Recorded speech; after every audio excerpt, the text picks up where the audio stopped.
But first, let's talk to Sans here. Another thing with the remastered is that the facial portrait. You already saw this with alphas, but the portraits, the speech dialogue portraits, are also in color, which is nice. So let's get some dinner with Sans. This one will be probably a little more revealing than the one at Grillby's, where he just dumped ketchup all over our table. And I think, on the pacifist route at least, this is kind of why Sans is so popular, I think. Because he's this goofball who tells bad puns and just watches out for Papyrus, but there's more to him.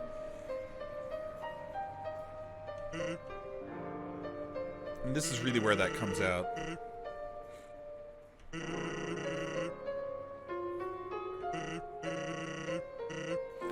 And this is why, for those of you who didn't watch my previous stream when I started a couple days ago, I actually started the stream with the ending of the genocide route, the Sans fight, and then to the end of the game, because I wanted that to be part of this playthrough, to put a lot of things into context. Sans especially, obviously, because we did his fight. And what drives him to do what he ends up doing in that route, and how you can see glimpses of that character in this route. And this is really where that comes out.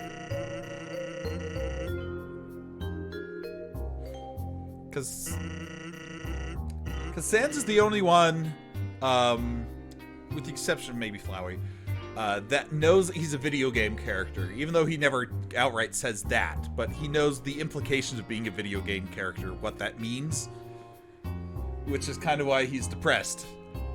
I don't know if he's got clinical depression, because it's very situational. There's a very obvious reason why he's depressed, because he realizes what life is, which is why he's just like, screw it, I'm just gonna enjoy myself. There's no other purpose to life, because whatever.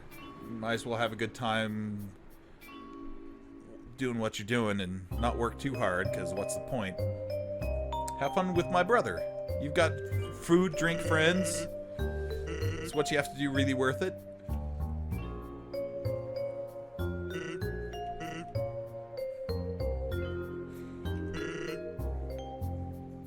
But at least he's rooting for us, because we're nice.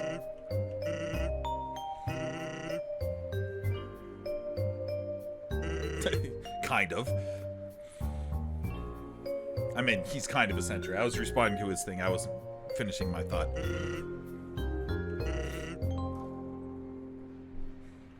And so we haven't really talked about Toriel since the very beginning of the game. So this is kind of our flashback to that. Is the first reference we've gotten to her. I forgot the voice changed. Dishes. Dishes who? Dish is a very bad joke. You know, even terrible puns can bring people together. That's a true connection. It's just shared interests. So I keep them coming. She keeps laughing. After a dozen machine knocks. Knock, knock. Who's there? Old lady. Old lady who? Oh, I did not know you could yodel. Ha ha ha. I heard that joke recently with Baby Yoda. Knock, knock. Who's there? Baby Yoda. Baby Yoda who? Same punchline. Anyway. That will probably date this video in a few years. This one was extremely good.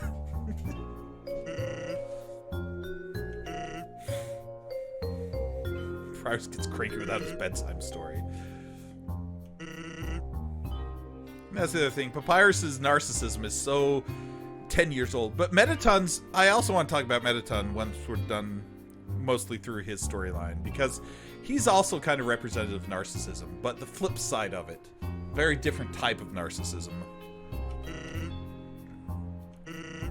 It rules. Take your joy where you can get it.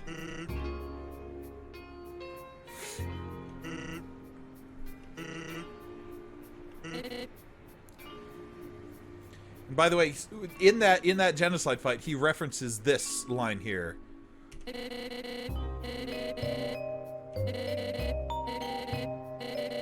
Watch over them and protect them if a human comes through the door.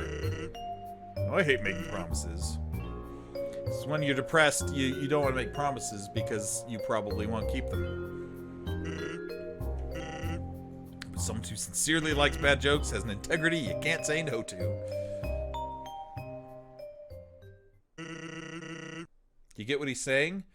That's why he fought us. Because he made a promise not to fight us, and so he doesn't fight us. But when everything else goes down the tubes, that's why she's like, well, lady, this is why I don't make promises. That's why the fight starts that way. Anyway, so now you get the context for that line. You know what would have happened if she hadn't said anything?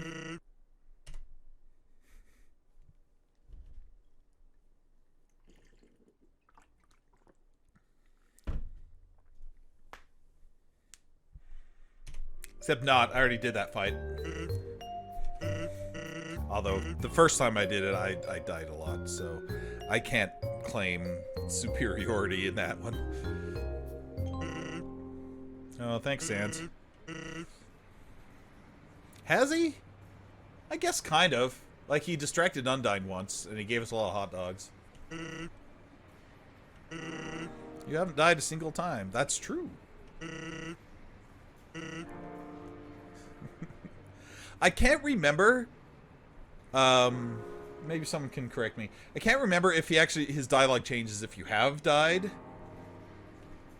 Like, he still says you haven't died a single time, because that's, I mean, it's a decent enough joke on its own. Be like, I'm protecting you really well, like, you haven't died a single time. Like, try that in real life, and people be like, yeah, I guess that's true.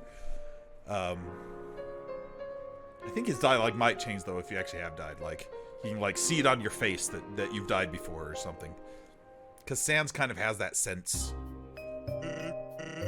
Well, that's all. Because someone really cares about you. Yeah, it's not Sans, apparently. Or it is, and he just can't admit it.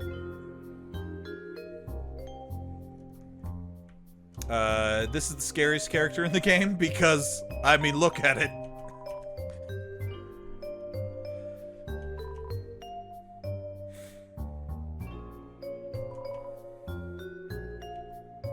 So yeah, Hotlands, it's kind of a cross between talking about a platoon of ficuses, kind of a mania thing with everything, like Metatons go so hardcore and everything, and sensory overload, a lot of it. The food is to die for, go to Silent Fragrance, my face tastes beautiful. And also a lot about social anxiety. Like, Alphys is the most obvious of that. But even, like, some of the NPCs. Like, the one who just bought a donut. Just because he was asked to buy a donut and it cost $1 billion. But he did it anyway just because he couldn't say no. And then somebody walked in accidentally, now has to eat off a plant. All social anxiety issue problems.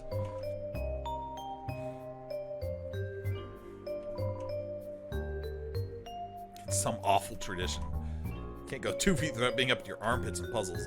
And I don't think this is a social anxiety thing. I think that's just a riff on the nature of RPGs. And this guy is from Earthbound, or very close to it anyway.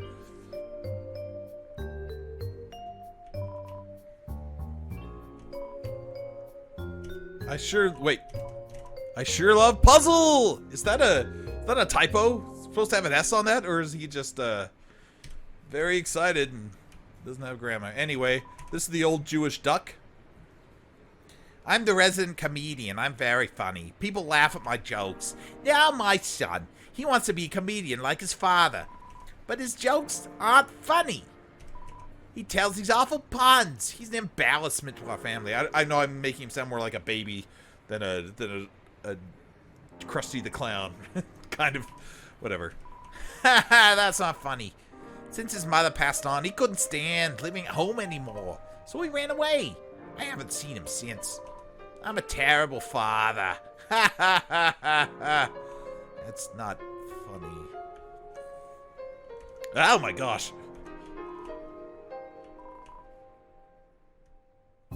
We already ate here, though. Like it happened. Oh, I guess we didn't eat. We just stared at sands across the table. Technically, we didn't eat. So, okay. I guess you're right, windfish.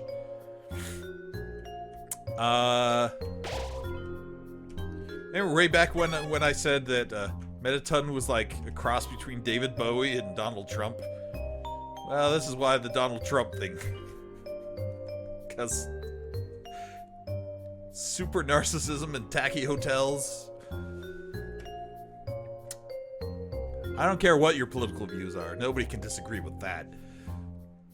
Mettaton added last week.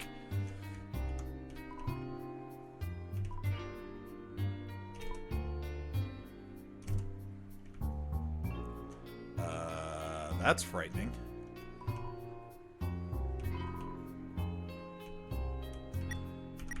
Real quick. Oh, okay. Good. I've got... Because there are a couple shops around here that I want to hit up real quick. One of them is around the side. It's these two. Oops, hold on. Let's see. Attack goes up with the cowboy hat and the empty gun. Those are great if you're actually doing a route where you attack people, but we're just going to buy the Mr. Key. These are this is Brady and Caddy. Brady and Caddy are interesting because they're probably the best representation that we get of kind of the average citizen of this. I mean, not so much in like, because they're like two like super girly cats, but in terms of the attitude that monsters have towards humans and stuff, it's a good representation of how the viewpoint of this story from someone on the ground, I guess. That'll make sense in a minute. I am not going to read these girls' stuff out loud because... I mean, they're cute. They're super cute. Like, I like them a lot. We found it in the garbage!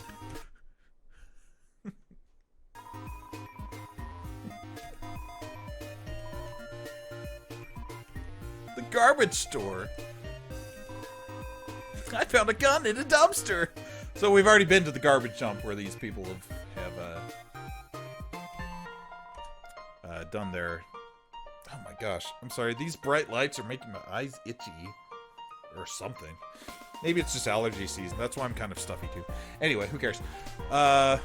Mettaton! He's my robot husband.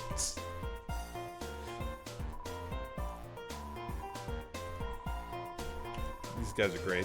Alphys, so here's your backstory. Alphys built Mettaton. Now that's what they tell you. He acts like being built was his idea somehow. Which is kind of true, actually. Because, I don't remember if they say it. But it turns out that Mettaton is actually a ghost, kind of like Napstablook. Well, that's what the Mr. Key is. If you go back to Waterfall, the house next to Napstablook's is the house of what Mettaton was when they were a ghost before Alphys built them a robot body.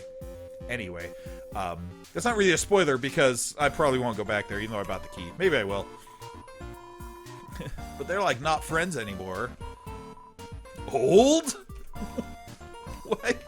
Why did that say old and... That was weird. Let's talk about Alphys. She used to live in our street. She was like a big sister. If your big sister takes you on trips to the dump. That's important for later as well. Here's the fun thing though, like... Alphys is a huge nerd who thinks everybody hates her because of social anxiety. But, like, the rank and file, they don't hate her. They do think she's kind of weird, but these girls hang out in the dump, too. Like, Alphys showed them that. And so they actually... They don't really hate her. They're just like, yeah, she was a... She took us to the dump. She was like a big sister, took us to the dump. Which, I don't know if that's complimentary or not. Asgore is a super cutie. So they never actually put her down. Like, so her social anxiety may not even be justified because everybody's super nice in this game. Robot with a soul. That's like super relevant to his hobbies. So after seeing Mettaton, Asgore asked her to do all the side stuff for him.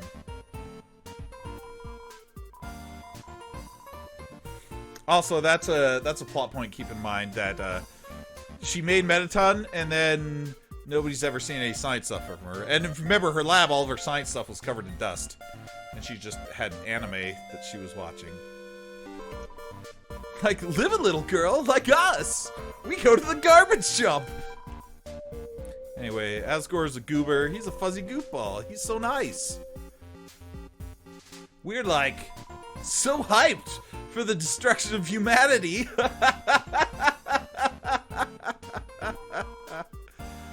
I think that line made it into the trailer. So that's nice. I'm mostly out of money now, though, is the issue. Go up the creepy alleyway. Because there's another shop in here that I may or may not actually visit. Down here is just some doors. If you've bought certain items, you can trade them to these guys. Oh my gosh. Leaking janitor. I don't have either of those things. You could have bought those in previous towns.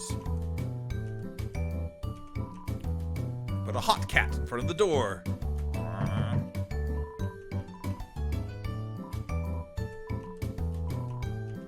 Anyway.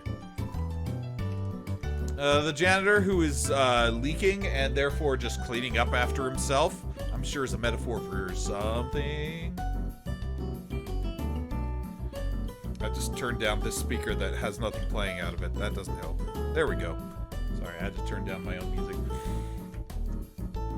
But you can stay in a bed if you want to. I'm not going to worry about it. This is the home of Burger Pants. He is creepy as heck. But he has the best healing items in the game. At least that you can buy. The steak in the shape of Mettaton's face. There's only one of those in existence. As you can see on the back, he's actually got a pointing like you can see it. They're all listed behind him. The Starfade, the Glam Burger, the legendary hero, who's like it's a sword sandwich, a sword witch, and then the steak. You have to buy something from him though, or else he won't talk to you. I'm getting in trouble if I'm chummy with customers. He's a meme because he has like rage comic faces. So I'm just going to let him play out. He's the type of guy who's 19 years old and is already like. Burger Pants is interesting, and I'll tell you why he's called Burger Pants, because he embarrassed himself once. Never interact with attractive people. Unless you're one of them, they're just gonna take advantage of you. These two chicks asked me to seek them some glam burgers, and I said yes. Bad idea. You know what happened next? My boss saw me and asked what I was doing. I was so startled the hamburgers in my pockets tumbled out onto the ground. Ew. I scrambled to pick them up, but I was leaning over. The weight of the remaining hamburgers caused my pants to fall down. And the girls laughed at me. Everybody called me Burger Pants now. Anyway, that's Burger Pants. He was sneaking burgers out to the ladies in the alleyway. They're nice. They're cute. A little clueless, though. And so now he's got a complex. Careful what you wish for, little buddy. Also, he's kind of Gilligan. I'm gonna whomp him with his hat.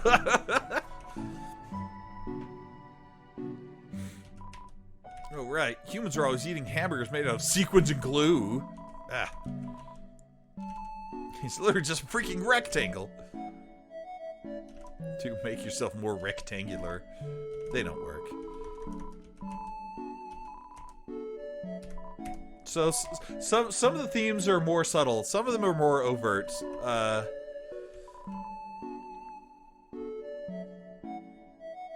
But even the guy who's the most like cynical. That's a good word for Burger Pants. Even the cynical guy's got a little hope of a second chance, and that's his life lesson. Anyway, I have like no money left. All right, time to do the core. There's the bananas in pajamas. These are where things start going a little off the rails, because the core is kind of part of Hotland, but not really. And so what we've been seeing of Hotland up to now, kind of this manic, crazy, hey, we're on a cooking show, hey, it's a new show, hey, it's an opera, you know, all that wackiness that we've been going through, that has characterized Hotlands. Yeah, once we get to the core, and I think that's also a metaphor, the core of the matter, if you will, which also has some really good music. I really like the core music. This is it. Take the elevator up to the top of the core. Yeah, it's not. What? Well, go to the right and keep heading up. All right, just keep heading up. Nope, there's a fire pit. Remember the mole said that the core could be rearranged. I was like, hey, we just rearrange the stuff in the core all the time. I love puzzle! Which I'm still not sure is a typo or not. You should be able to make it through here. But here come the bananas and pajamas. It's magic. He actually looks really nice. So, I'll spoil it now. The core is the final part of the game that has random encounters. Random battles, I should say. So these are the hardest, like, normal enemies in the game. I totally forgot what I was supposed to do with this guy. Stare at him? I legit forget how to actually fight these dudes in terms of, like, the order that you have to spare them. I'm not there yet. Clear your mind. Oh, that just makes your defense go up. Please and thank you. That's his magic words. Which is adorable.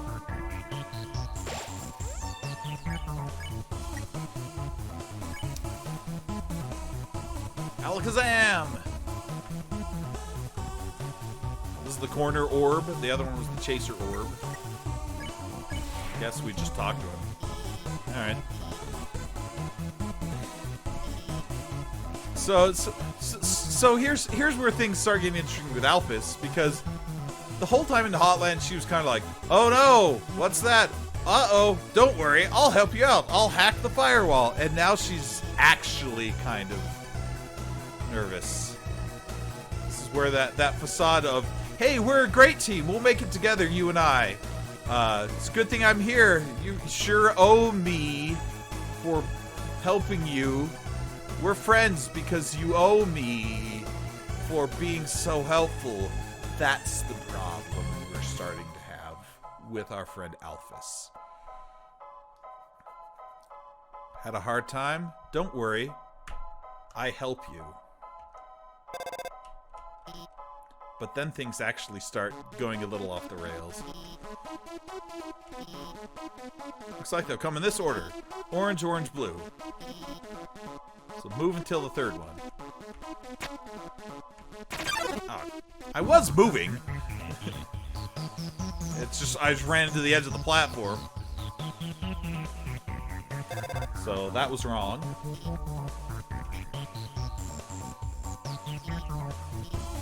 Everything's going to be fine, though. Just keep heading to the right.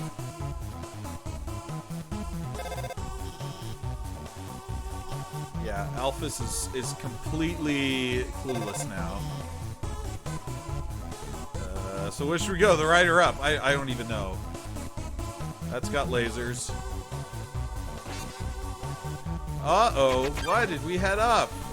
Night Night, as you can see, has not been remastered. But Night Knight has an interesting Easter egg because, let's check him just to say, this Megaton mercenary wields the Good Morning Star. Haha, everything's a pun. Goodbye. Crap.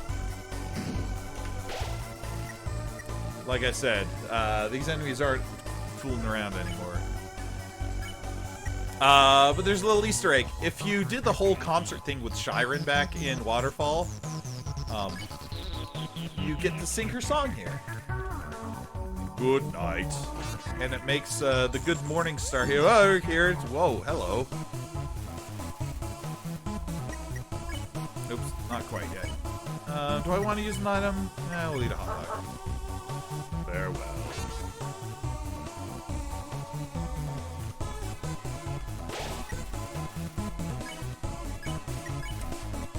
Which means that so normally it takes 4 turns to get Night Knight to fall asleep, but if you do the Shyren thing, then it only takes 2. And that's nice. It's nice.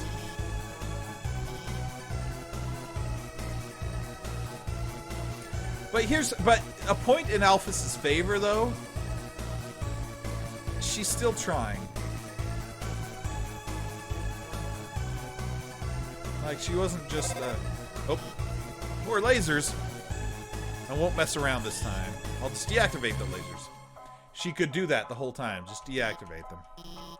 Except they're not.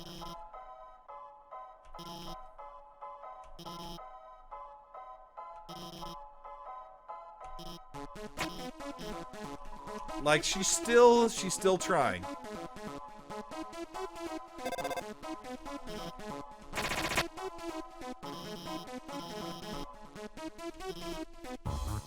Yeah.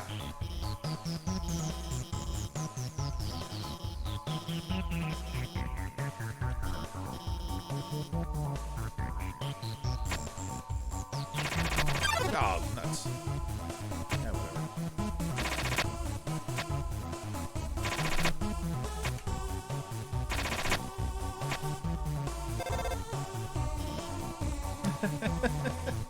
Everything's under control. I'm fine here. How are you?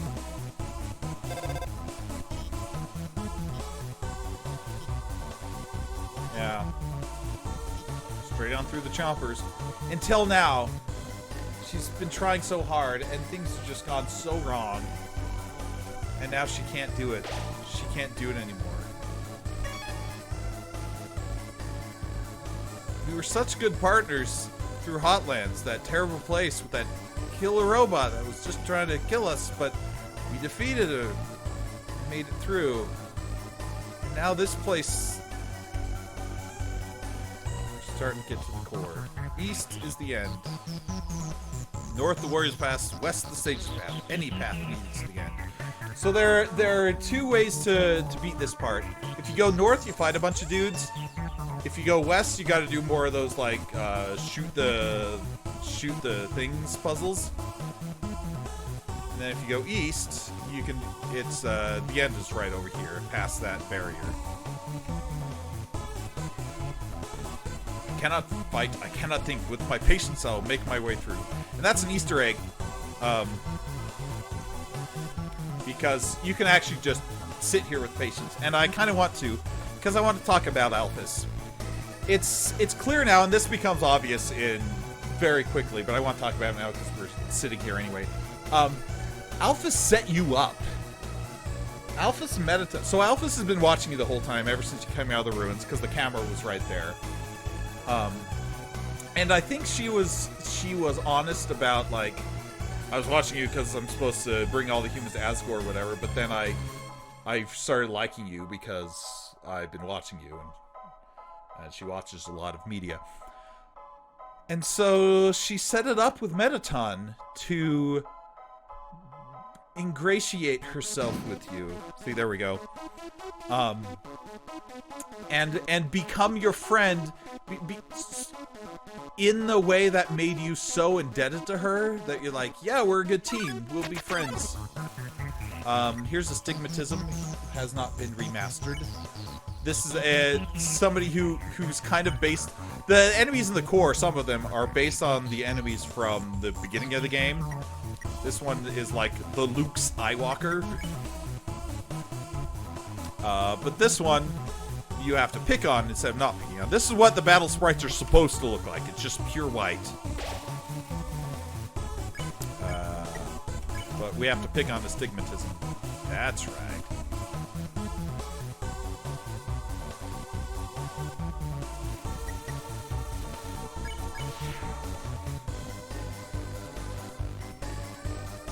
And it's sad. And here's why that's like even more sad. And here's the end of the core. So I gotta talk for a second.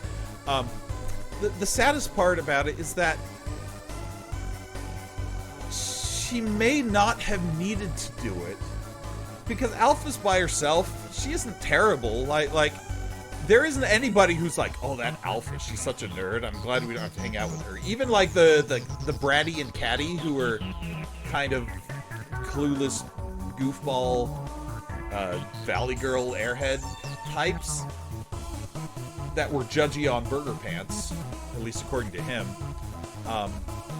Thought she was so cool and this bigger sister. And one of the core themes of Undertale is that nobody in this game is really a villain. Arguably, maybe Flowey, but nobody else in this game is really a villain. Even the minor NPCs, none of them are like super jerks. So with Alphys, but she's clearly got this complex that doesn't stem from anyone. It just stems from her own insecurities. But that doesn't excuse her manipulating you into becoming her friend because she's afraid it wouldn't happen otherwise. Like, whether or not you would have been her friend or not, you don't even get the option. And that's why I'm so conflicted. Because what's the right answer there? Go without friends? Or try to trick people into being your friend? Because you don't have the courage to be genuine enough to maybe find a friend on your own merits? This could go with dating, too. This is kind of an incel type of thing. Where that particular group feels like they need to trick women into relationships, or at least, at the very least, encounters, if you will. Because they have lived in such a way that they don't have the confidence that anyone would legitimately want to be with them.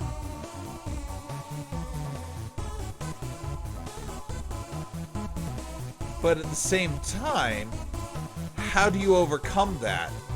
If you recognize that in yourself, how do you get past that feeling? Especially if the times that you have tried to be genuine, it hasn't worked out for you.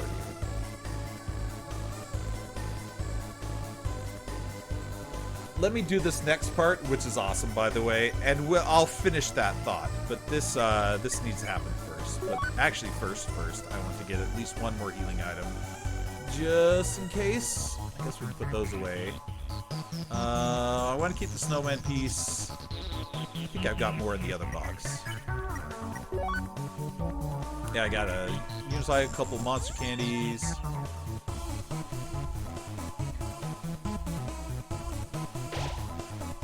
gonna save it again. And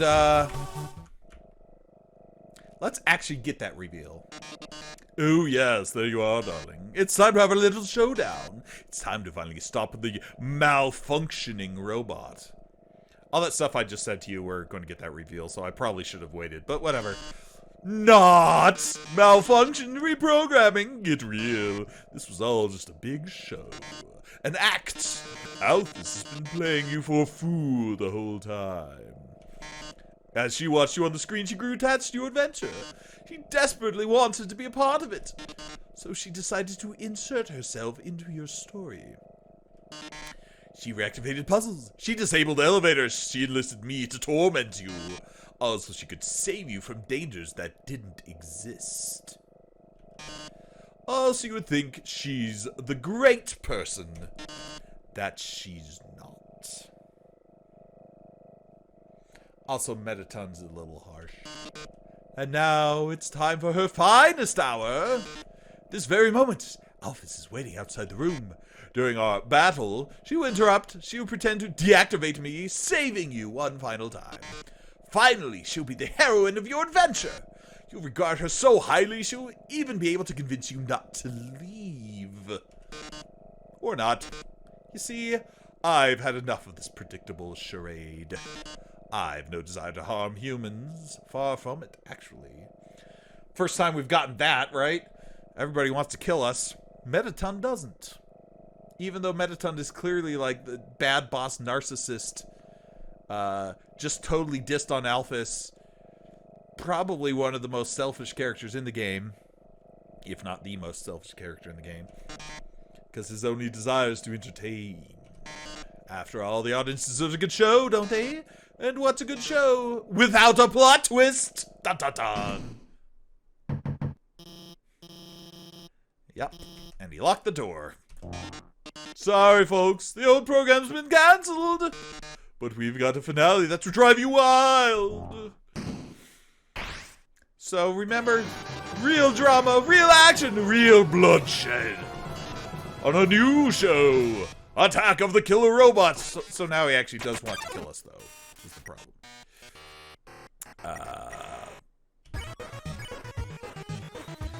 Burn. That's probably what you'll do. I didn't actually mean to click on burn, but I hit over at the same time. Yes, I was the one to rearrange the core. I was the one that tired everyone to kill you. That, however, was a short-sighted plan. You know, it would be 100 times better. Killing you myself! Yeah, see, that doesn't do it. That worthless pea shooter won't work on me, darling. Don't you understand what acting is? Yeah, description, Metaton. Guess we can check him. Seriously, this metal bodily is invulnerable to attack. We've been through this. I've seen you fight. You're weak. You continue forward, Asgore will take your soul. With your soul, Asgore will destroy humanity.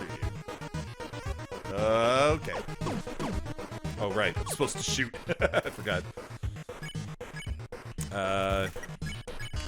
But if I can get your soul, I can stop Asgore's plan. I can save humanity from destruction.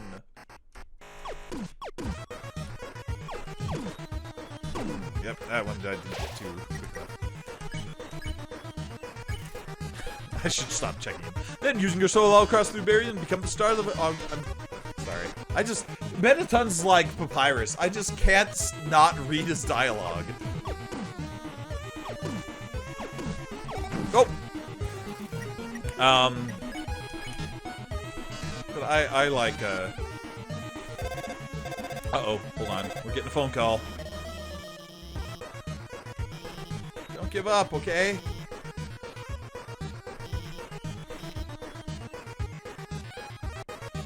She's still trying.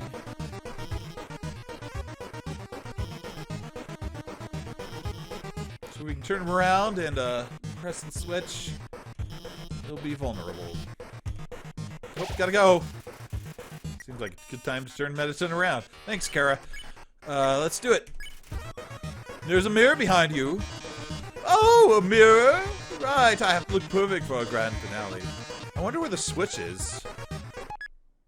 Oh. Did you just flip my switch? Here we go. Oh no! Oh, yes.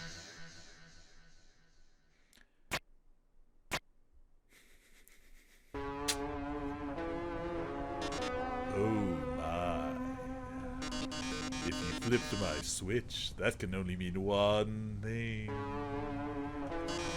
You're desperate for the premiere of my new body. How rude! Lucky for you, I've been aching to show this off for a long time. So, as thanks, I'll give you a handsome reward. I'll make your last living moments absolutely beautiful. This is Metaton X.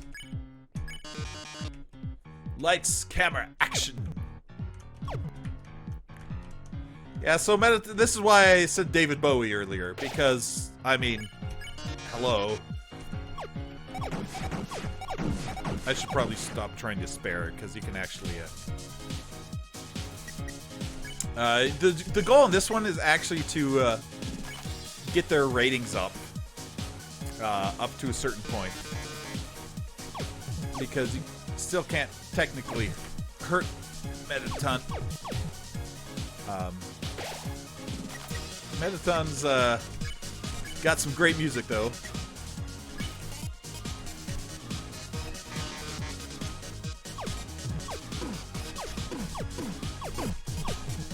Crabs. Justice, plus 100 because I got hurt. I'll eat the hot dog. Time for pop quiz. Hope you brought a keyboard. And I can't wait for chat, and I'm not sure there's anyone in chat at the moment anyway. It's because what do you love most about Mettaton? Style. That's what I love. Beautiful. The fewest words speak loudest. He's got a special thing if you say it's his legs, because he loves those legs. I mean, look at those legs. They're great. Let's boast. I'm not going to get hit at all. So the more you don't get hit, I was going to show his heart off.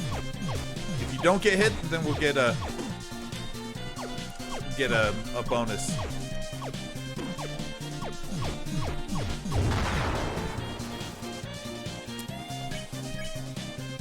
This is one I've kind of got to concentrate on a little bit, so I may not be saying a lot. Apologies in advance for those who came here solely for commentary. But just enjoy this track. It's great.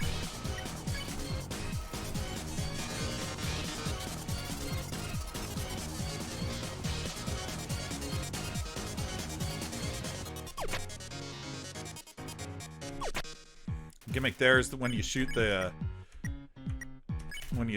disco ball, it swaps from blue to white. So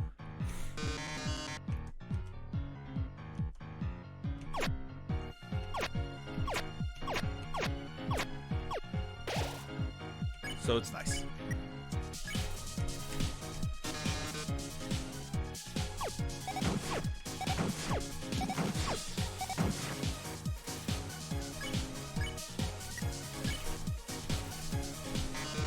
It's so fun, though.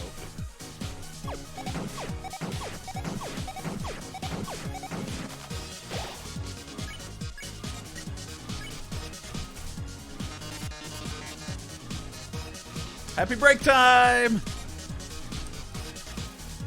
That was fun.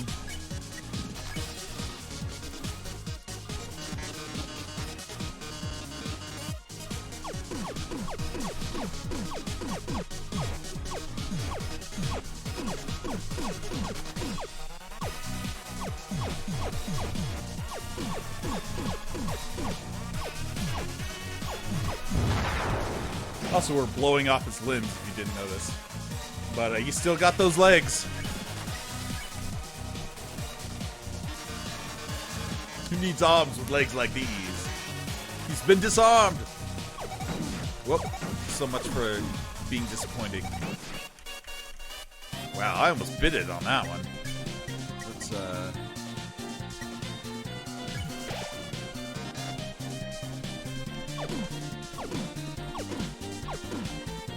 now in reverse.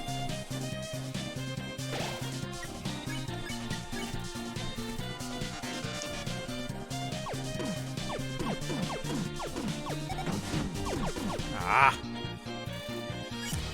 The fastest way to get the ratings up is the boast, I think. I haven't actually done the research on that, but it seems to go up pretty quick if you're lucky. Really want humanity to perish, or do you just believe in yourself that much? You don't have faith that I can beat Asgore? He's just a fluffy bun. Or is he? He also trained Undyne, and we all know how Undyne is. So, what do you think?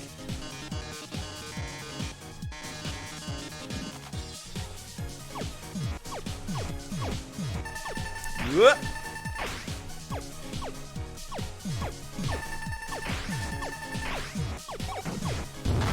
There we go.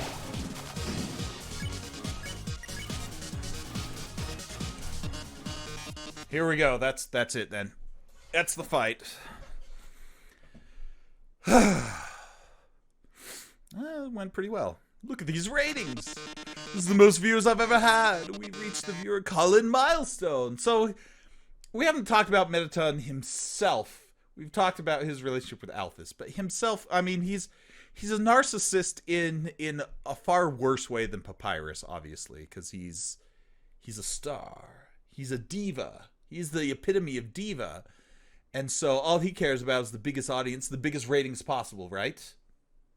That's all he cares about. Even kind of sold out Alphys because he doesn't want humanity to die. Well, one lucky viewer will have the chance to talk to me before I leave the underground forever. Let's see who calls in first. Remember what I said? And also remember what I said about Mettaton's backstory, which you find if you go back to the house, which I probably won't do. Maybe I will. Used to live next to Napster Blook and was a ghost before Alphys made him this body. Well, and especially this body, because this is the David Bowie body. Keep that in mind. What do you have to say on this, our last show? Guess who's calling? Really liked watching your show. My life's pretty boring, but seeing you on the screen brought excitement to my life, vicariously. Can't tell, but I guess this is the last episode. I miss you, Mettaton. Oh, my love. Oh, I didn't mean to talk so long. Wait, blue. I already hung up. I'll take another caller. Mettaton, your show made us so happy. Mettaton, I don't know what I'll watch without you. Mettaton, there's a Mettaton-shaped hole in my Mettaton-shaped heart. Yeah, everybody loves Mettaton. Because he's got style. Can't you handle his style? Doo-doo-doo-doo. Everyone, thank you so much. Darling, perhaps it might be better if I stay here for a while. Humans already have stars and idols, but monsters, they only have me. Big fish in a small pond. That's Mettaton. I don't know if that's good or bad, but it's a choice. I can't really relate to the narcissism parts of this whole exploration. But I can still comment on them, I suppose. Thank you. Maybe.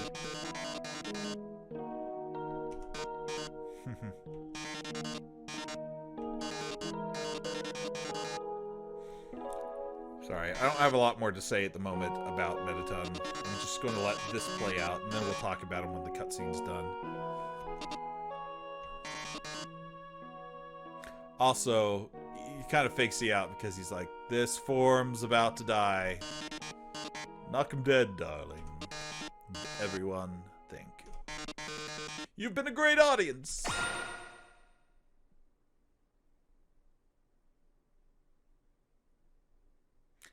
And that's the end of Mettaton.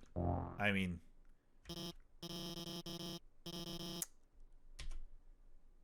Yep.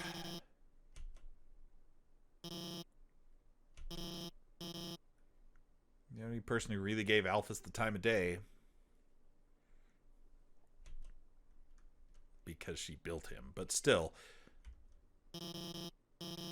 Also, not all the sprites have been edited.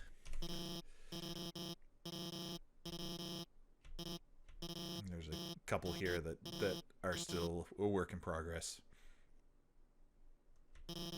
Oh, now we're back.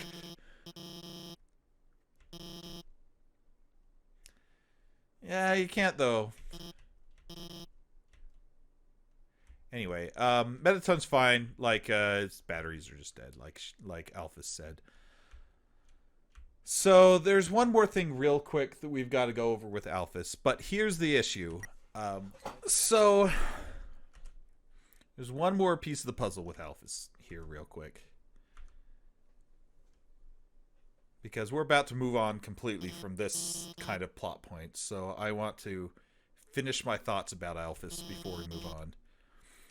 So here's the thing. So after all that, after what Metaton said, Alphys is still wants to be our friend and thinks everything's cool. Is it? Is it though? That's a question that doesn't have an answer, really.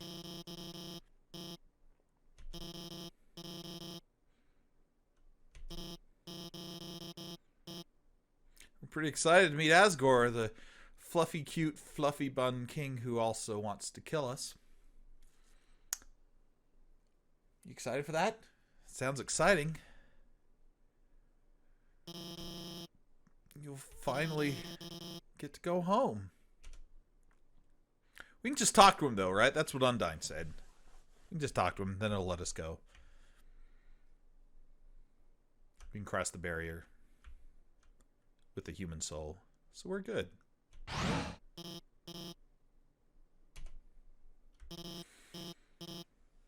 But there's one more piece of the puzzle. If Alphys can spit it out.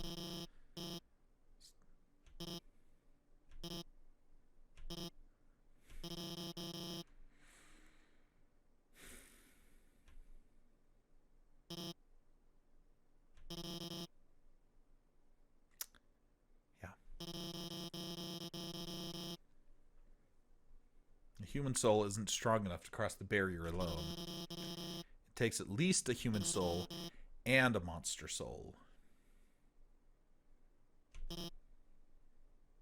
Humans can absorb monster souls.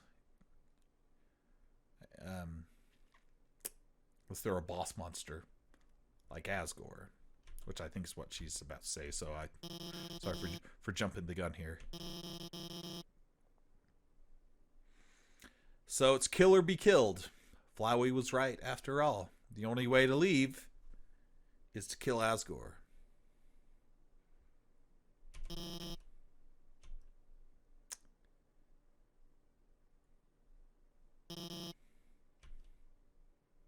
So how badly do we want to leave?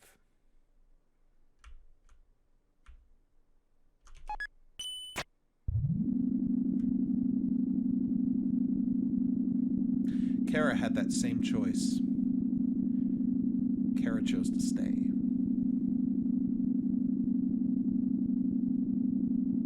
Chara did not want to kill anyone.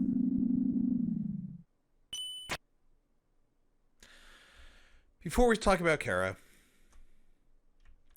because now we're going to enter the final area of the game, which is New Home. Because Asgore is terrible at naming things. I mostly already talked about Alphys. I find I'm ambivalent about her because at first when I played through this, I was not happy with Alphys playing kind of loose and fast with that the Metaton reveal that she's been manipulating you the whole time. Like that was hard to forgive her for because that's a terrible thing to do to anybody. As I've thought about it more, I think it's the actions she takes are terrible things that you should never do, but they come from a place of sincerity and they come from a place of they don't come from a place of malevolence, like ha ha ha, I'm going to play with this person so they're my friends and then I'll betray them. She legitimately does not know how to make friends and thinks the only way to do it is a way that you can plan on. You know, like there's a script, like here's how to make friends. Step 1, get to know them real well by watching them on a TV. Step 2, bond with them through shared connections such as shared danger. You know, Um, here are the steps, and then you can make anyone your friend. How to win friends and influence people.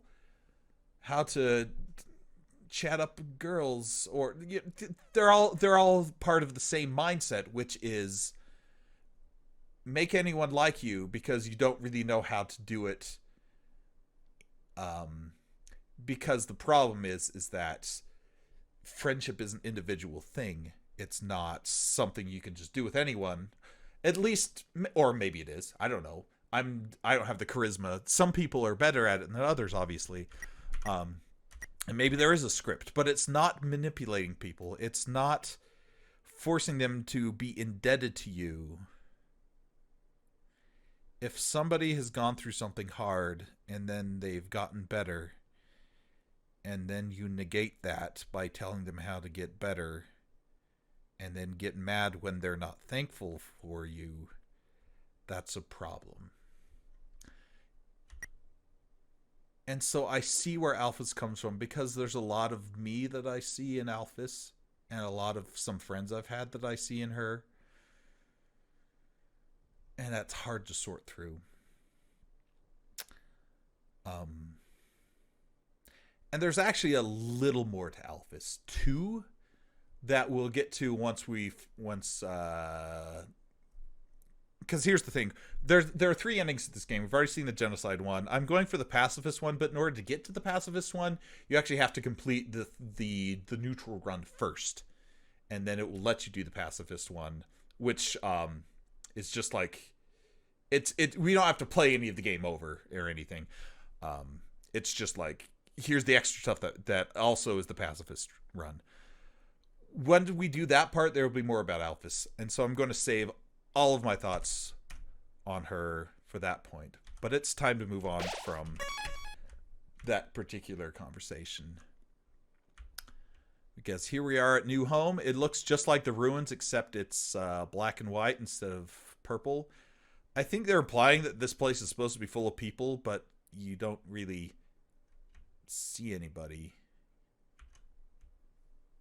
So this is where, and it starts getting a little surreal here.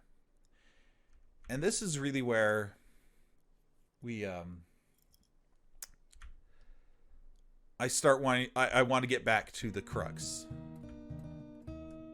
of this entire playthrough, which is the redemption of Chara.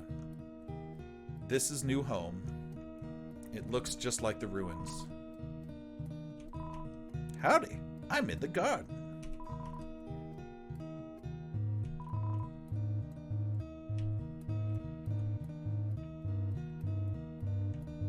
Golden flowers. Do I have space in my inventory for the... Yes, I do.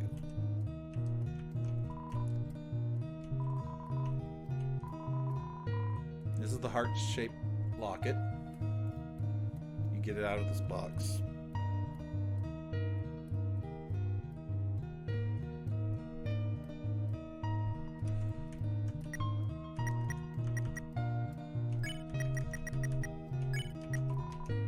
It says best friends forever. Best defense.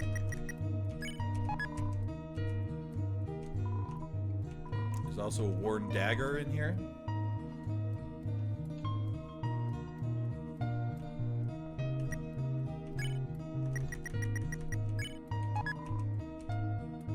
Oh, I was going to actually describe the dagger, so hold on.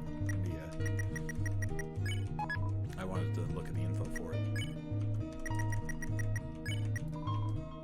Perfect for cutting plants and vines.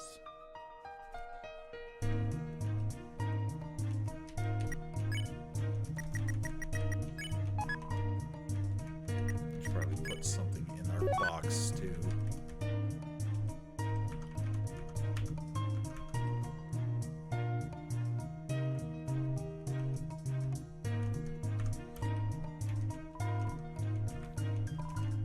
This is a twin-size bed on this side of the room. But this bed is a very comfortable bed. If you lay down here, you might not ever get up.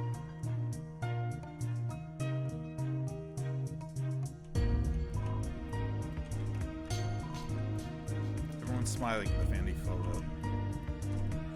A lot of striped shirts.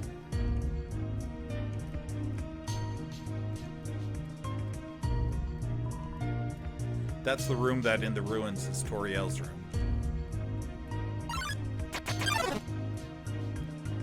A long time ago, a human fell into the ruins. Injured by its fall, the human called out for help.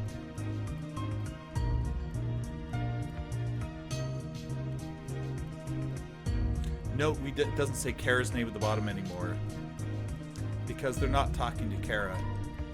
Kara knows this story already. Despite everything, it's still you.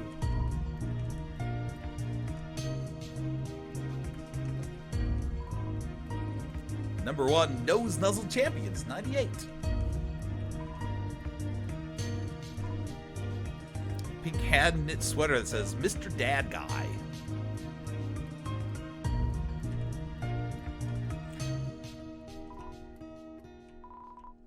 It's a Santa Claus outfit, so now we know who Santa is that gives all the gifts to the Snowden people. For King Dad. So I guess Asgore had kids, huh? All the current page says is, nice day today. When you come here in the genocide routes, the dialogue here is very different. I'm probably not going to go talk about it mostly, but it mentions this diary has the same thing written every day.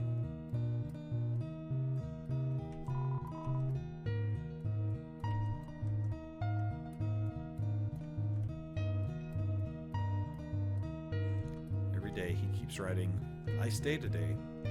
Nice day today.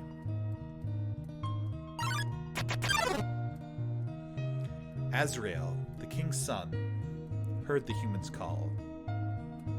He brought the human back to the castle.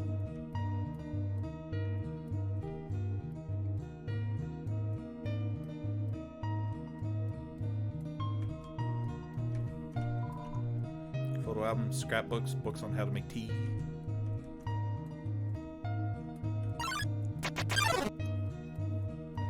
Over time, Azrael and the human became like siblings.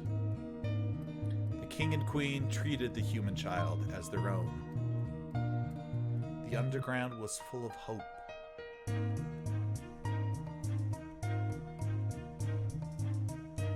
The human child, by the way,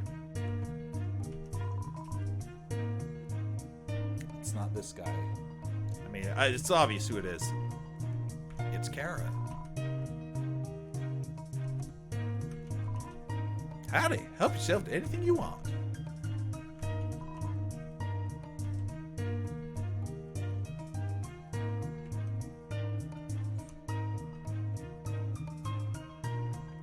I have so much to say about this, but let's get through the dialogue first. But before we move on, let's talk about what we've learned so far. Kara fell into the underground in 21X. That happened in the introduction. Found by the king's son Azrael, brought back, clearly part of the family. The right side of that room said, it's a twin-sized bed. The left side of the room said, what a comfortable bed. If you lay down here, you may never get up.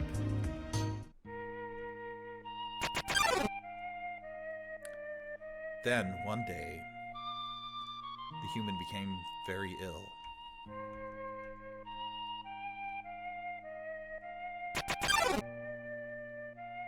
The sick human had only one request: to see the flowers from their village. But there was nothing we could do.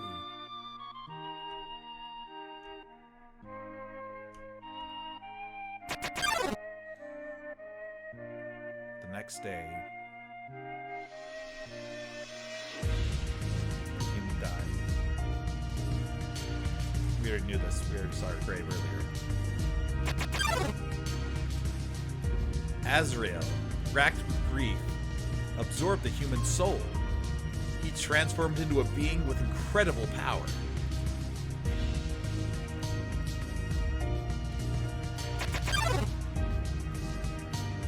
With the human human soul, Azrael crossed through the barrier. He carried the human's body into the sunset, back to the village of the humans.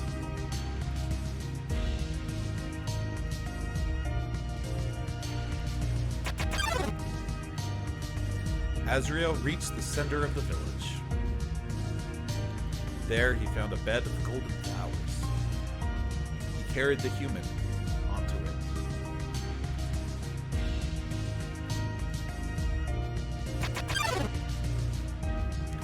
Suddenly, screams rang out. The villagers saw Azrael holding the human's body. They thought that he had killed the child.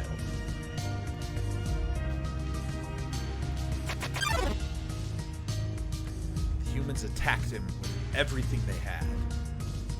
He was struck with blow after blow. Azrael had the power to destroy them all.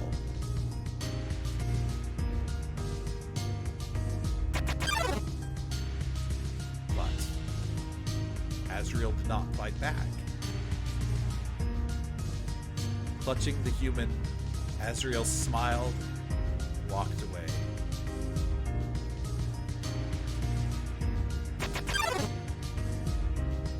Wounded, Azrael stumbled home.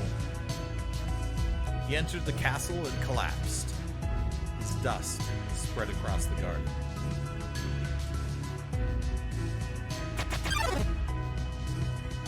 Kingdom fell into despair. The king and queen had lost 2 children in one night. The humans had once again taken everything from us.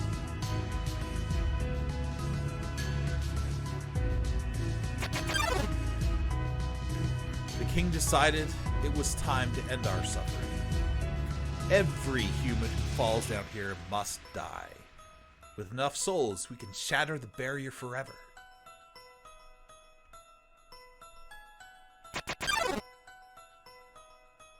It's not long now. King Asgore will let us go, will give us hope, will save us all. Thanks, Rick. You should be smiling too.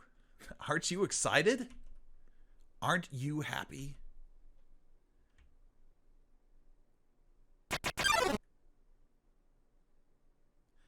You're going to be free.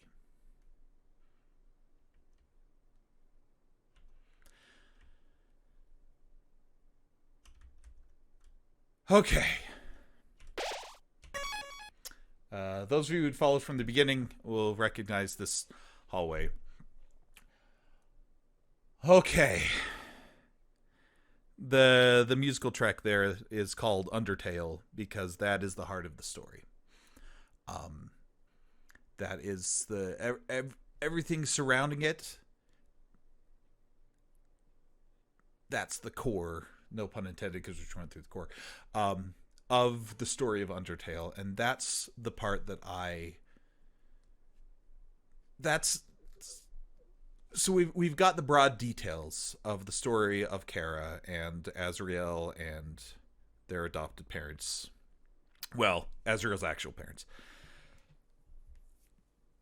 Oh my gosh, 1 second. Excuse me. Sorry.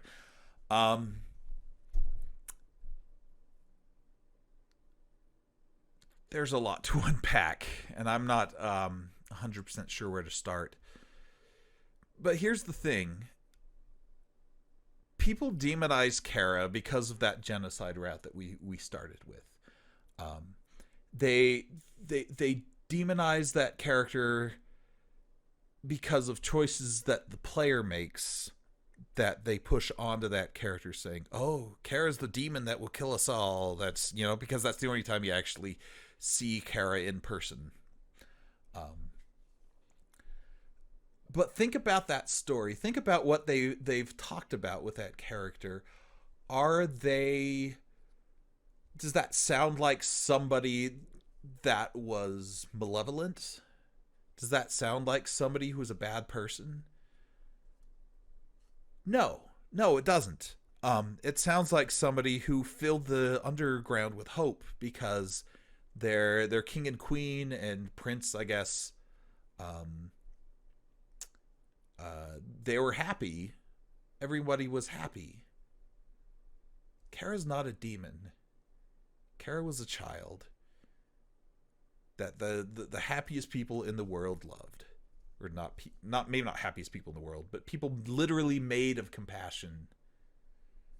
Now you may argue, well, they're made of compassion. They love everybody. But they recognize it's... Here's the thing. There's more to Chara's story as well. I just want... now that we know kind of the story that I really want to talk about, let's finish the pacifist route, and then I will talk about it more.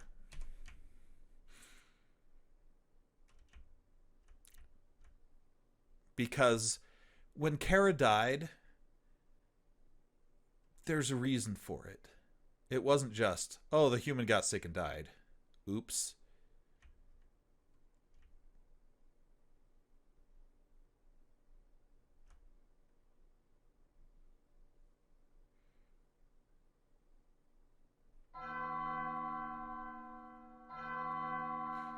Ready to get meta? I'm not going to fight him this time. That's already happened.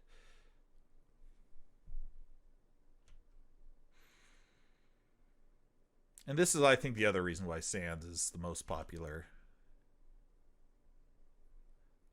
character outside the fandom. He does have some really good moments.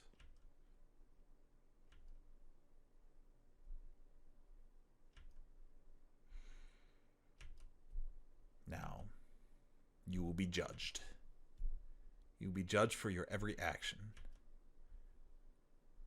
For every EXP you've earned, which we haven't done any. That's the whole point of a pacifist route. But this is where if you've been playing this game like a normal RPG, you know, and killing some people, maybe sparing some others, but, you know, like leveling up a little bit so you get a little more health to get you through the harder fights like the Metaton fight. This is where the game rips out. This is why you cannot spoil anything about Undertale if you haven't played it. Because this moment right here is the twist. Because XP stands for execution points, a way of quantifying the pain you've inflicted on others. When you kill someone, your EXP increases. When you have enough EXP, your love increases. And love is an acronym that stands for level of violence, which, don't argue the acronym. You roll with us here. But this is the meta part. The more you kill, the easier it becomes to distance yourself. There are a lot of people who can't make it through the genocide run, not because they are terrible game players, not because they get to Sans and just can't beat him, although there are a lot of people who do that too, because Sans is pretty hard, but because they've played this route first and made friends with these characters, and then just to see everything else, they have to kill them, and the game, oh boy, does it make you feel bad for doing that. Because it treats it as dead seriously as possible, as suddenly this monster who's just going through killing everyone for no reason other than they want they want to raise their level. They want a level grind. What would that be like for the video game characters? Well, Sans has an inkling of that. For some reason, well, let's just move on.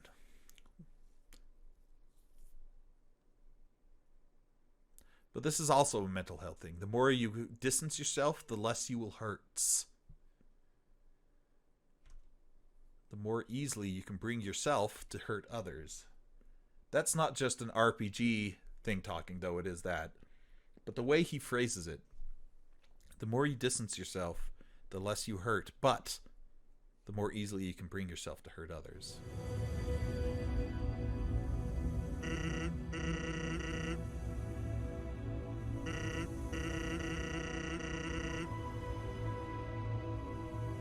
Being nice doesn't mean you're a goody two-shoes.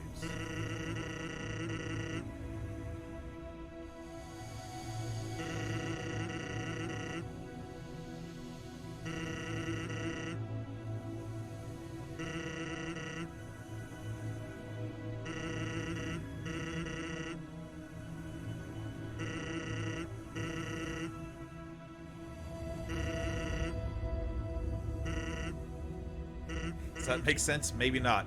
That's another thing I love about Sans is he knows what he's talking about, but then he always second guesses it right at the end. He does it all the time. It's like, this is reality. Or not.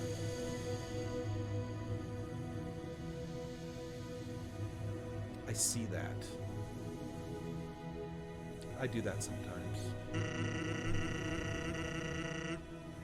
Because you can never be sure about anything, even the things you're sure about.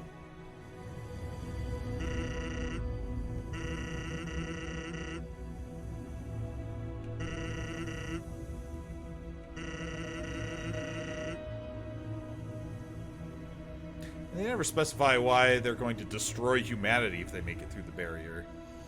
They just said they had to kill 7 people to make it. But that's the promise that Asgore made. A little above and beyond what's necessary. And that's the dilemma. We kill Asgore and leave, monsters remain trapped underground. Asgore kills us, humanity dies. So what do we do?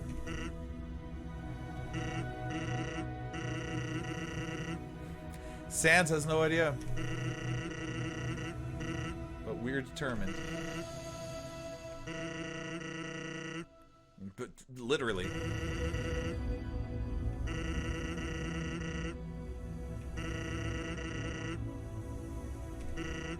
Alright.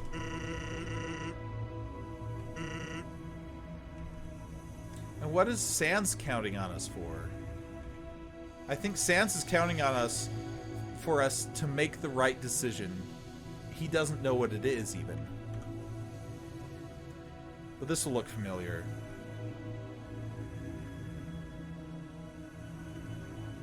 And you know what's funny? They say that you can use these save points because you're determined.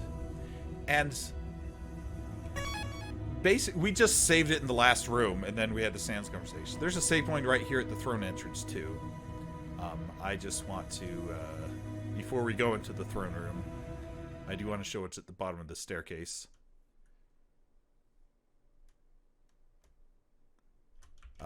Coffins. That one says Chara. The first time you play this game, and I approve this because I did it on my blind playthrough. The first time you play this game, you the separation between the person you name and the person you play as is not really made clear until around here-ish. Like, I've been telling you that the human in that story was Chara, but it's they didn't say Chara. They just said the human, the human, the human. And so at this point, you see this coffin. And the first time I played through, I thought, oh my gosh, he's already got a coffin for us. He's ready to kill us. But that's not what this is. And you also may remember that I said Chara was buried way back at the beginning under the golden flowers. And that is true. This coffin is empty.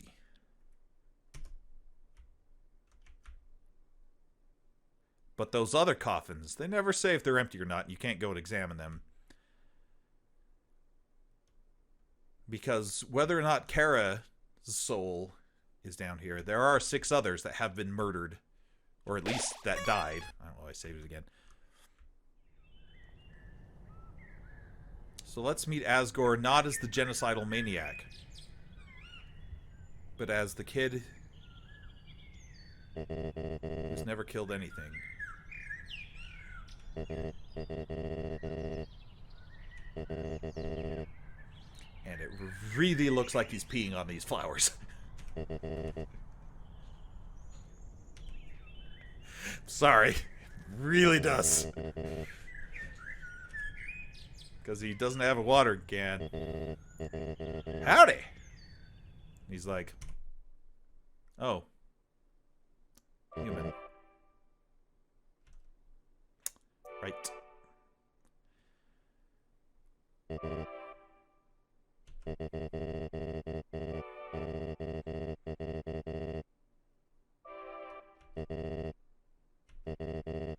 You know how it is. I promised to kill you.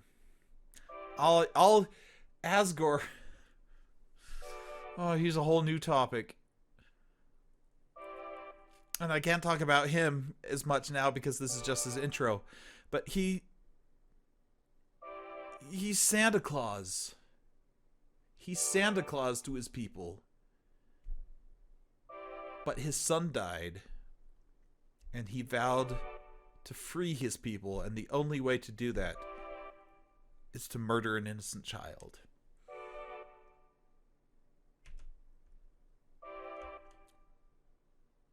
This is a fun little kids game, isn't it? Nice day today.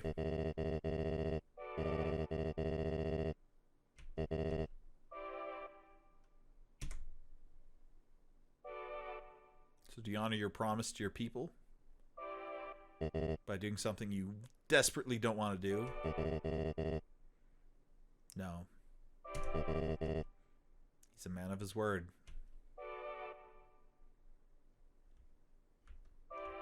He has to be. There's one throne here. The other throne's covered by a white sheet. What would you do?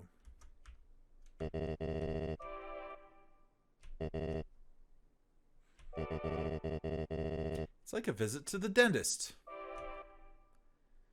I'm not sure that helps. Anyway, this is a hole up to the surface.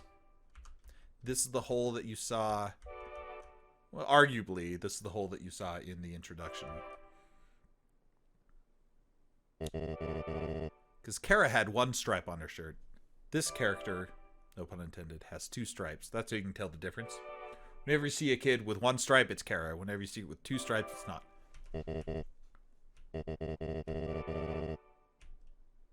Anyway.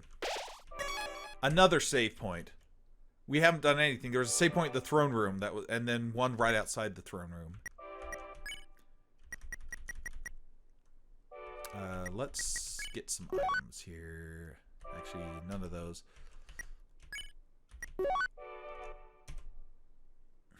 Let's get this pie that his wife made. Eat that in front of him. First time I played this game, well, I'll get there in a second. This is a really heady fight, though.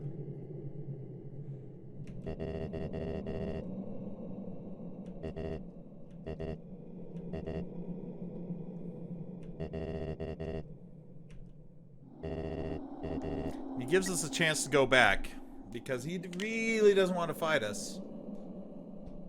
But we're determined to see the end of this, to get out of here. Kill or be killed.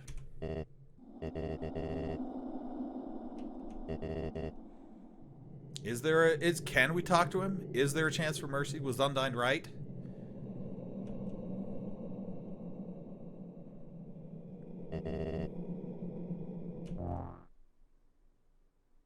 Six souls, just one left.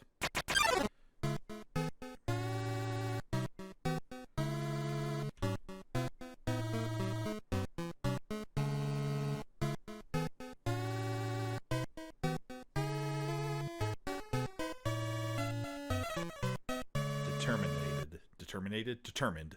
That's the word. Human. It was nice to meet you. Goodbye. Can we show him mercy? Nope. He won't allow it. So this is the Asgore fight. This is why this is not technically a pacifist route, because you have to fight him. The first time I played this game, I tried to spare him, but you can't really. You can talk to him 3 times and tell him that you don't want to fight him. Oops. He fights kind of like Toriel did with these fireballs.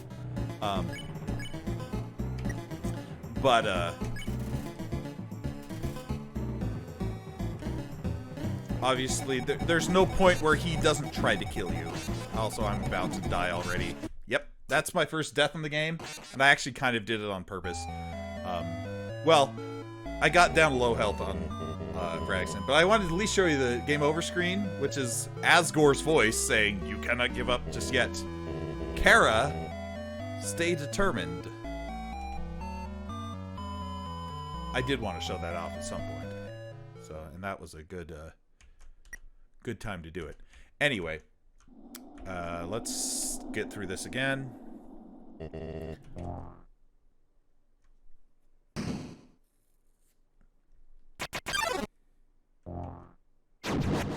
We've already been through the intro here.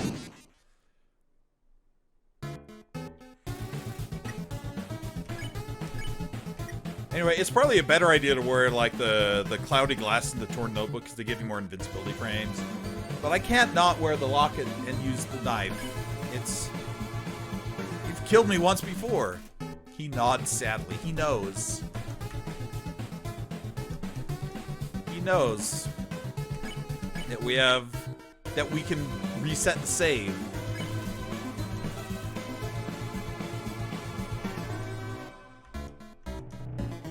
Ooh, that was a close one. And by the way, for you musical people, this boss remix is a different rhythm of the same boss fight music that we use for Toriel. The time signature is different because this is in 4, but Toriel's was not. Anyway, stop fighting. And now his attack and defense has dropped. That was the main reason I wanted to pull that off. Because now we actually do have to fight him. Even though we've already been hurt a little bit. Yeah, it did 144. Blue, orange. So you have to move through the orange and not through the blue. Oops. Anyway, talking to him from now on won't do anything, so we do have to fight him. I may not be saying a whole lot, even though I really want to. Just because, you know, he's a boss. This is actually harder with the remastered because the flames are purple, but there's a purple background. So it's harder to see where those gaps are.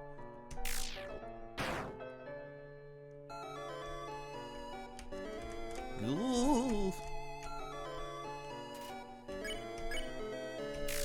And also keep in mind, hold on a second. The Chara narrator theory.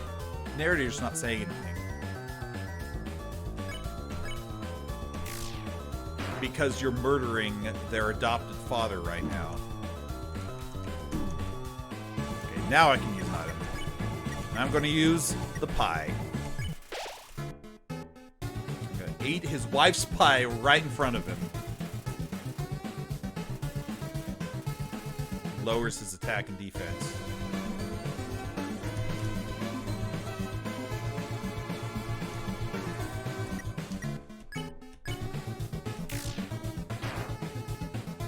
I don't have a lot more to say about this fight, so unless you've got something you want to say, we're just gonna. You do notice, I guess I do have a couple to say, because I haven't actually talked about how the fighting works in this game. Because when you fight, you get a critical hit if you hit it right on the center, but it's hard to do.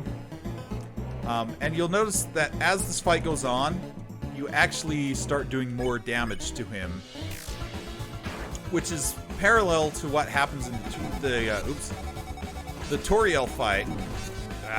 This is the attack that always gets me. No, I probably survive one more. That you might end up accidentally killing her with.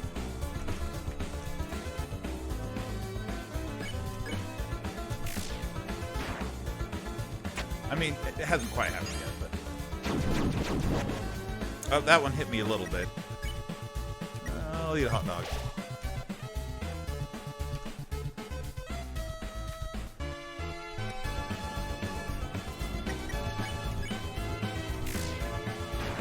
I died to this guy a lot the first time I played because it took me a while to actually fight him.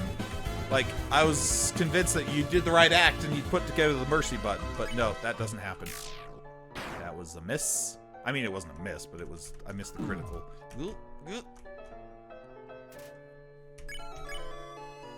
One of these days I'll get a critical. That was close, but it wasn't quite there. That's all blue, so I just sit there. Easy enough.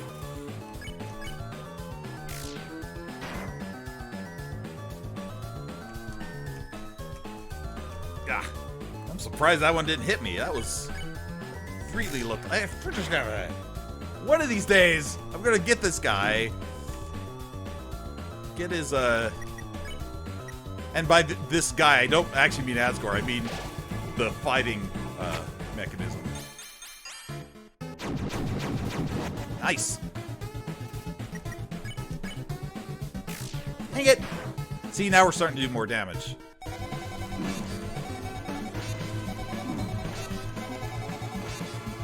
There's probably Asgore has low HP. That's all that Chara can think of to say. Dang it! Which means that one more hit.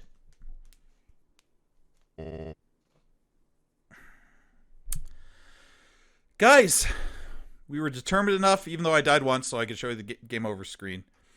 So that's how it is. I guess we can leave now, right? Leave all the monsters underground.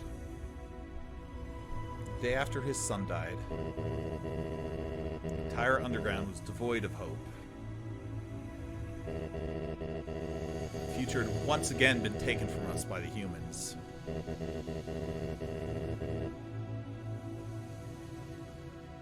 Grieving causes you to make some rash promises.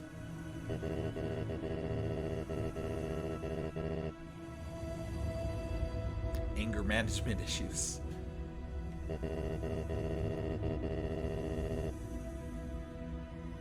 I don't know if he's related directly to mental health issues or if he's just a tragedy. I'd have to know more. I feel like I'd need more mental health training to pinpoint that. Maybe I'll look it up.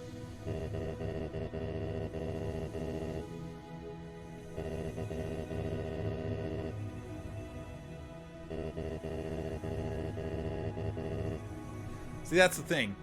He said he'd destroy the barrier and then destroy humanity and let monsters rule the surface in peace because humans keep hurting them. They sealed them underground.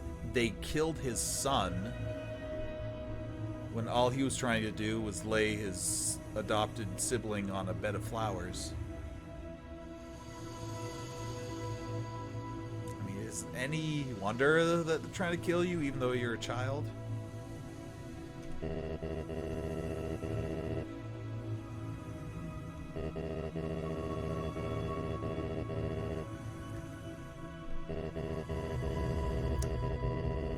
And that's why nobody even knows that Toriel exists, is because she left after that. And that's also why it's kind of ambiguous as to everyone's age, because basically nobody knows who Toriel is. Like, except for Asgore, obviously, and maybe like Gerson.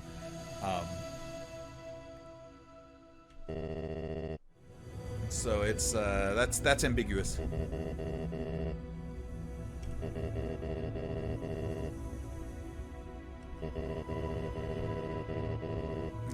That's his story. Is for people to have hope, they have to want a better tomorrow. But if the better tomorrow involves hurting another group, what do? You hurt those you don't love to save those you do? Or do you try not to hurt anybody, which leaves your own people to suffer? Because the other group doesn't have that same sense that you do.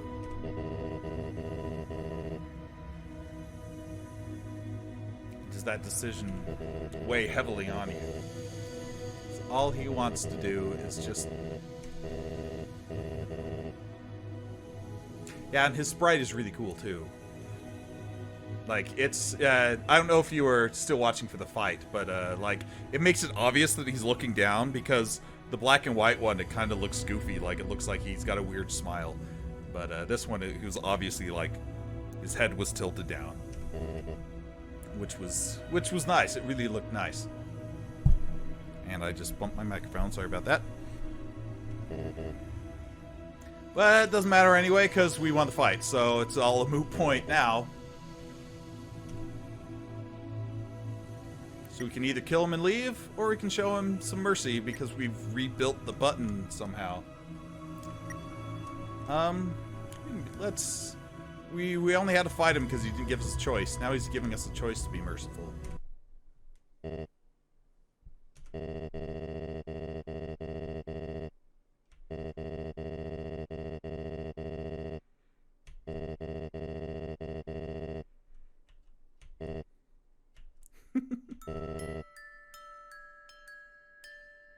We heard this theme earlier with from that music box in Waterfall.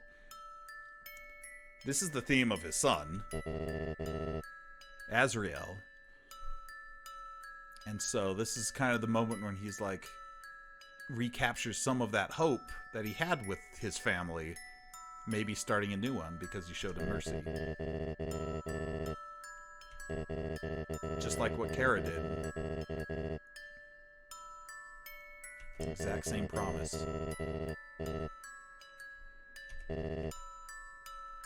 Eat pie. Sounds fun.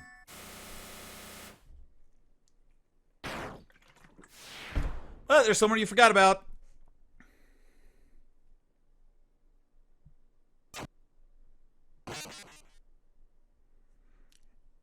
Hello. Remember Flowey? Still sad. Yeah. Anyway, here's what the remastered Flowey looks like, by the way. Yeah. We haven't quite got there yet because there's still plenty to do in the pacifist route with these stories. Anyway, Flowey here is oh, that's kind of cool. Like the flower dies, like turns brown. Anyway, the reason it's black is because the game just quits right there. So we have to reopen the game, and we might miss the beginning of it because the full screen doesn't pop up immediately. Oh, hold on. Oh, there it goes. Yeah, so now Flowey just wrote over our save file, and this is where the game gets super meta. This is the, let's get to our save file.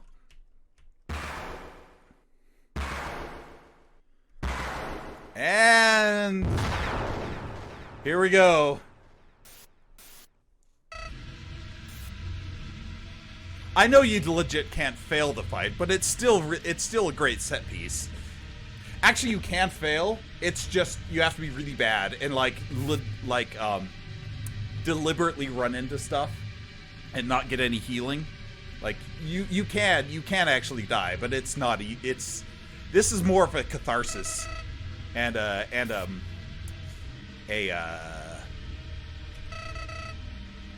what's the word I'm looking for? A set piece, I guess. I guess that's true. Yeah, it does save your progress. I guess that's true.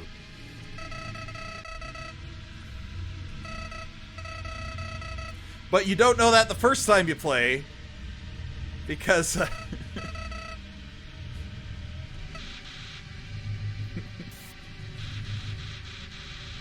and so it's, even though you can, that's all kind of behind the scenes stuff.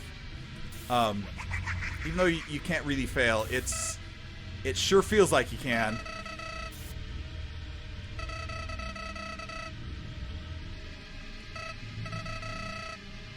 And we'll talk about Flowey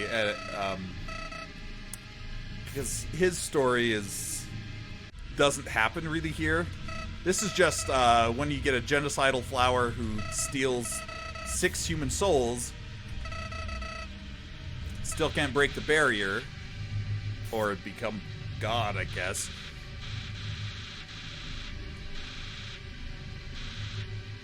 love how humans is the face. I have no idea what's going on there.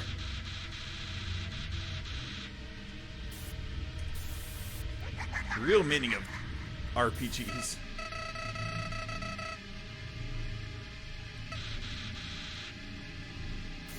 Also, he saved over our save file.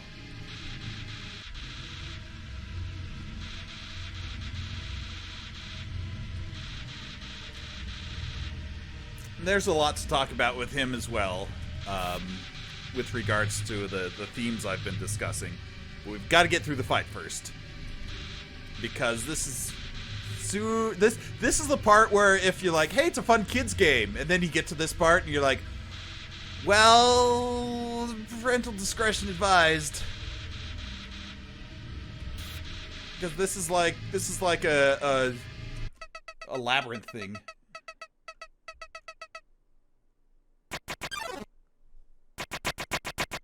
I will read that comment in a minute.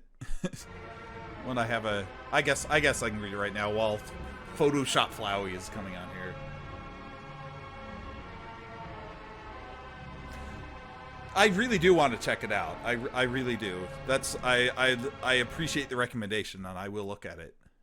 So, and maybe even stream it. We'll oh my gosh, sorry. I forgot about it. Here we go. Here's Photoshop Flowey, as they call him. Omega Flowey. This is what happens to a monster when they only have 6 souls.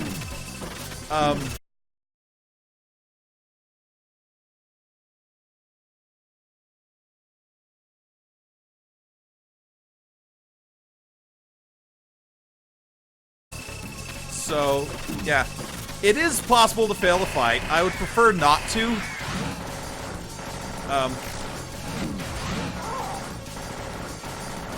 So, and I'm... Because look at this garbage going on here. Like, I don't want to get the exact mechanics here, but basically, you've got so the fight progresses, so you fight whatever the heck that is, and then each of the human souls, which are all color-coded, you can't actually die in this part. You can call for help from the soul.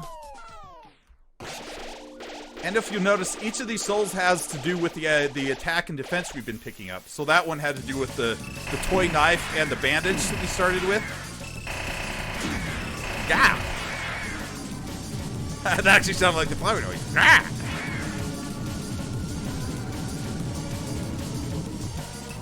Okay. Yeah, I'll maybe post on my Twitch account. I'll be like, I'm gonna play Heartbound this weekend. So if you're following me, you can keep track of that. Cause yeah, I'd love to hear from you guys. This is the tough glove. There's the ag. So and this has shades of Earthbound. Because the "you called for help" thing is how the final boss of that game is defeated. Anyway, see now Flowey's going to start using save states, like he's playing Kaizo.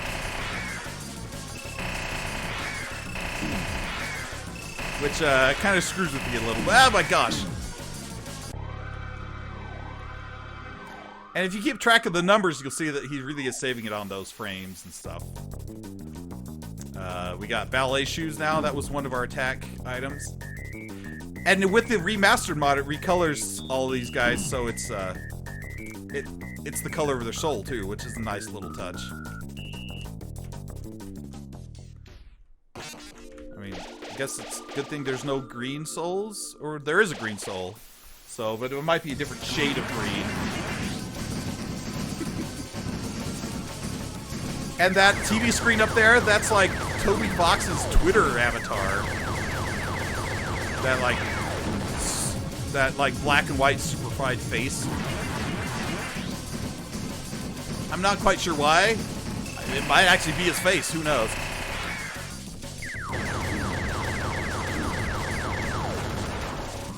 Here comes the purple soul. Who's had the notebook. Oh my gosh.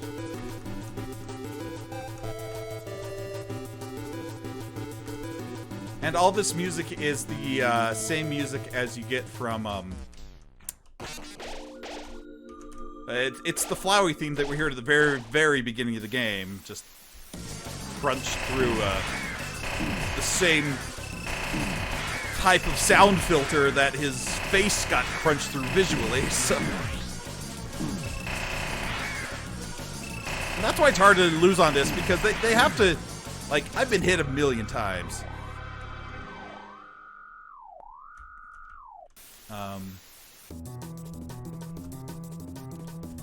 So here's the frying pan section.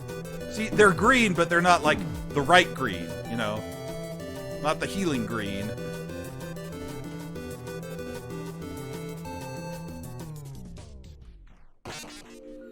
And now, donuts? Rollers? Jelly-filled donuts? They look delicious.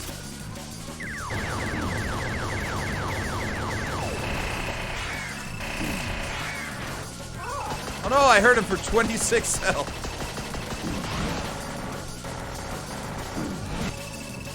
Is that the first time the fight buttons come up? It might have been like the second. It doesn't seem to... Eggs. Okay, that makes more sense. They look like jelly donuts, but I guess eggs makes more sense. Anyway, here's the gun I never bought.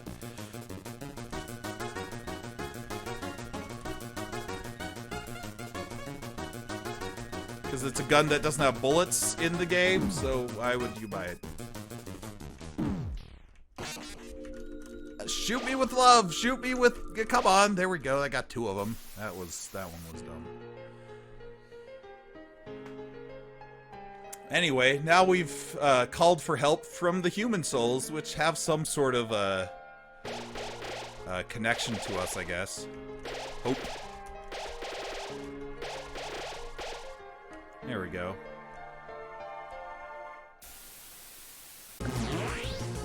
Anyway, now we've dropped his defense. Thumbs up! Oh!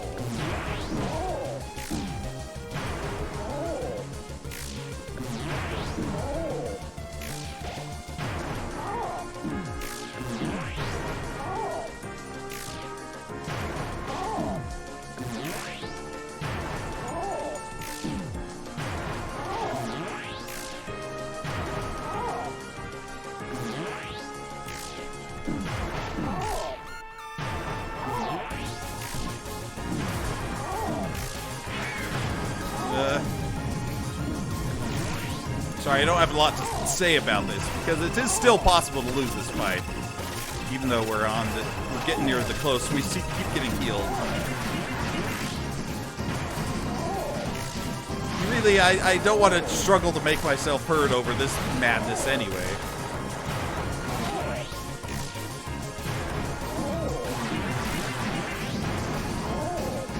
Oh, thank you.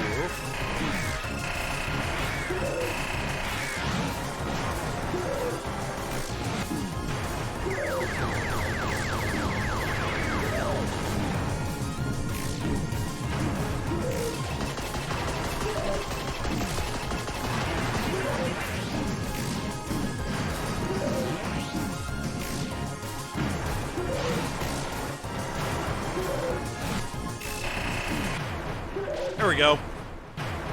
I wasn't even looking at his health. You just keep hitting that fight button. Oh no! Hey, see, I wasn't so bad. Super easy. Ding! Save states. Let's restart Kaizo. Ah! And now we're dead. Oh, now we're alive. Now we're dead. Now we're alive. He just likes killing us 5,000 times in a row. What a jerk. Hee hee hee.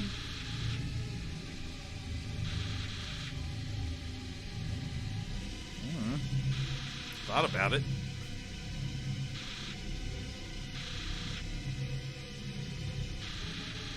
Hopeless and alone. Golly, that's right. Your worthless friends can't save you now.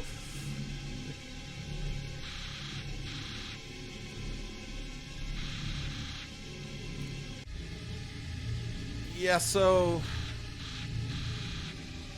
there's a lot to unpack with this guy.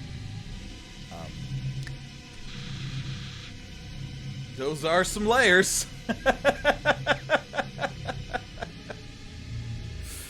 I suppose in that sense that's true too.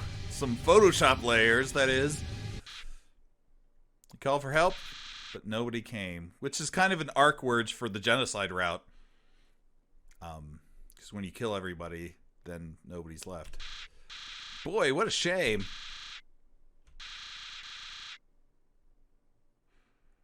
See, but here's the difference between doing the genocide route and Flowey killing us at the end of this route. The game treats you when you're killing everyone like you have the attitude of Flowey here. The game doesn't know me, doesn't know why I'm doing it. So I resent that game. Anyway. And now we're dead. Or not. What? That's right. I edited the game files when you weren't looking. Just kidding. This happens anyway.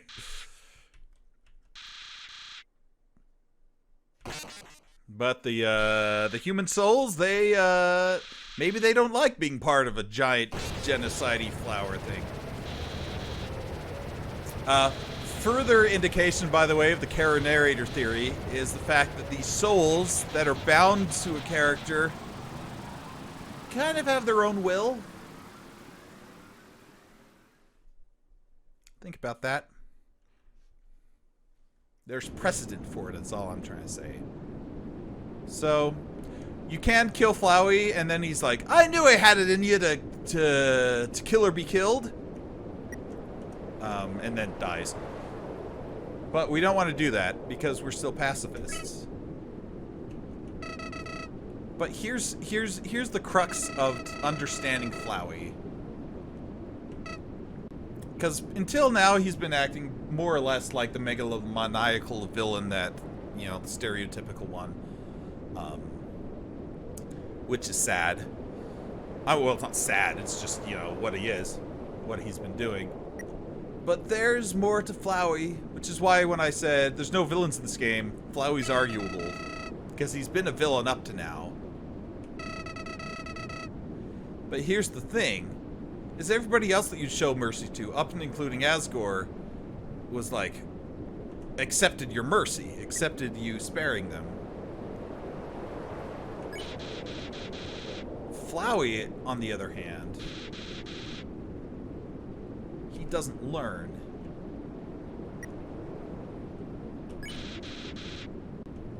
And he's not kidding when he's saying these things.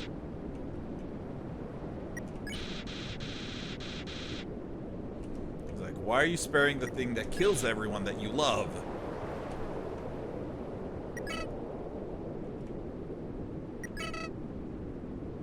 And he just doesn't get it. It's not like his heart suddenly opens and he suddenly understands that, hey, maybe you should be nice to people. He legit cannot understand mercy.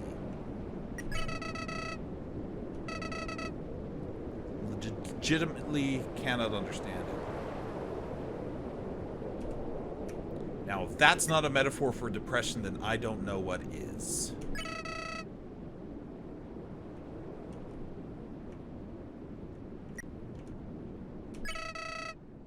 Can't understand.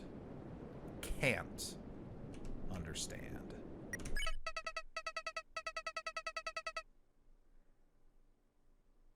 He doesn't get it.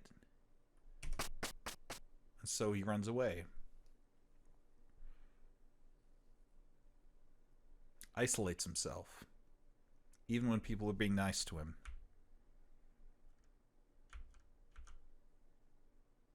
This is the end of the neutral route. And it's probably going to be the end of the stream because it's getting a little late. But there is a pacifist route that comes after this. That kind of ties everything together. I'll be streaming that hopefully later this week. I'll post a schedule online. But let's finish this first before I talk about future streams.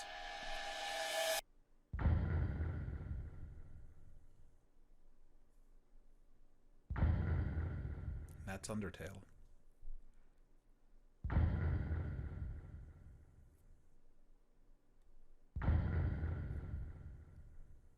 I guess there was, it was more than just Toby Fox. It was, but almost all of these are artwork,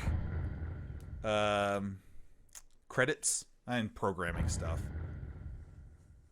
And a couple of guest NPC concepts, I guess.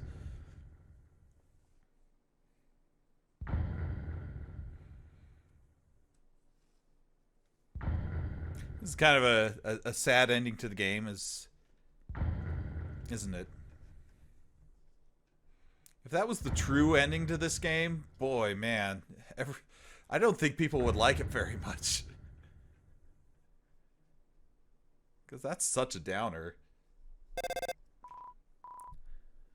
But there's an epilogue. It's Sans. He's on our phone.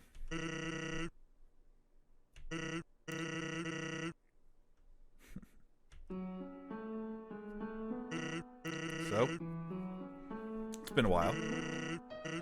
Oh, I forgot to... Oh, dang it. I'm dumb. If you have the snowman piece in your inventory, his dialogue changes here, and I forgot to put it back in my inventory. All he says is, "You made a snowman happy." Anyway, I forgot to do that. So, Toriel comes back. This is the best possible version of the neutral route. There are tons of different ways that this phone call can go, depending on what you've done. Because if you kill some people and spare some others, and you do some different things, this phone call is different. And they're actually very interesting if you want to look them up. Because you have to beat the game like 40 times if you want to see them all the different combinations. This is one that most people see because it's the only one that will lead to a pacifist route. Is where Toriel comes back because Asgore's dead. Technically killed by Flowey. Did the final blow, but you got him down to 1 HP.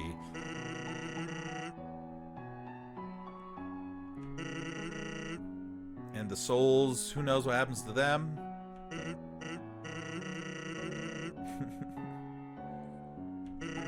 So they'd have to kill 7 more people to get out. And they're still stuck underground. But you left, so you're fine.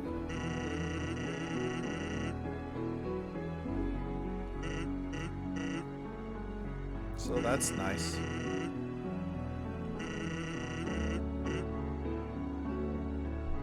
Don't give up.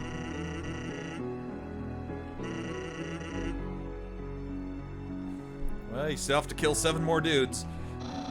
And who are you talking to? Sorry, whenever Papyrus pops up. What?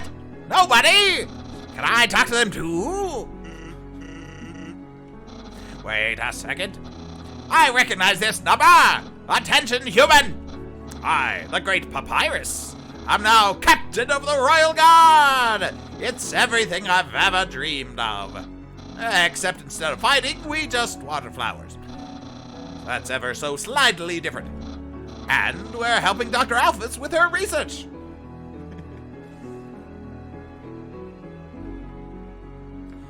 Yeah, this game came out in 2015. It looks old school, but it's fairly recent. She's gonna find a way to get us out of here. Undyne is helping her too. Oh, to be honest, her method of helping seems kind of explosion-inducing. But I think Dr. Alphys likes having her around. Aw, see. Even though they're stuck underground and life sucks, at least they've got each other. Uh-oh! Hey, what are you up to, punk? Yeah! Please don't noogie the phone. Hey, who's in charge here? Me! Oh, yeah, that's right. I quit my job as leader of the Royal Guard. Actually, since we won't be fighting anymore, the Royal Guard totally disbanded. There's only one member now. But he's extremely good, so he became captain of the Royal Guard, and so he's captain of himself. Ding. Yeah, he is! Aw. Time for noogies, my bedtime.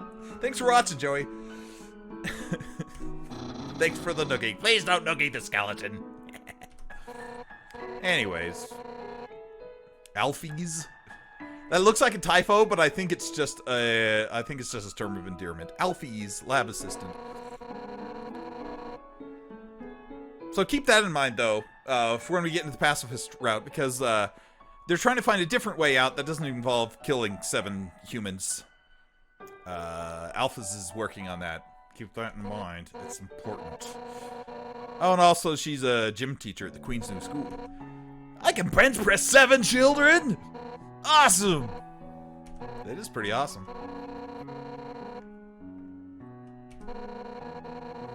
You're just doing what you had to. Which is funny, because if you kill anybody else, she gets super mad and never forgives you and doesn't become your friend. But if you kill Asgore, she's okay with it, because it's not our fault he made that promise.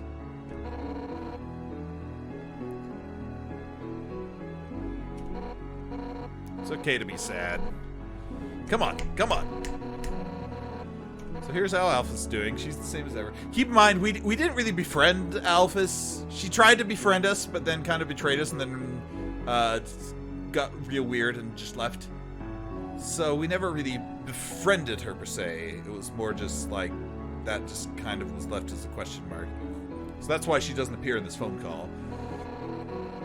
Only our friends appear in the phone call. Something's really bothering her, and it's not just social anxiety. We don't know what she's struggling with, but we're there for her. That's why Undyne is nice. I'm there supporting her! That's what friends are for, right? Ding. It's after school special. The more you know. Wherever you are, I hope it's better than here.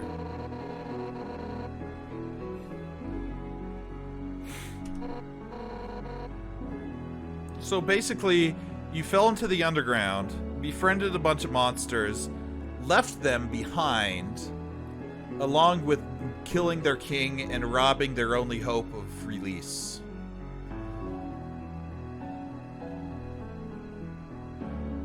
But then they call you and they're still happy to talk to you. Even though you screwed up their entire life. You made some of them better, but overall, they're not as good as they were before you were there.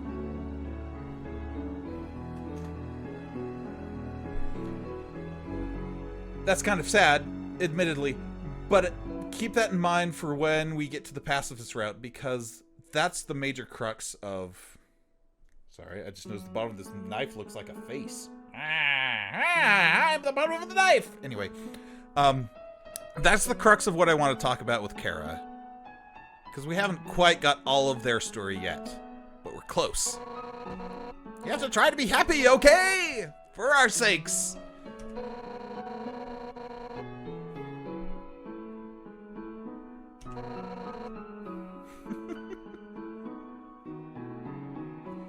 That's why so many people love Undertale, because these characters are so upbeat. You do terrible things to them and ruin their lives, and they're all still just with you.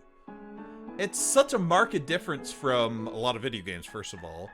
And even just what you expect out of life.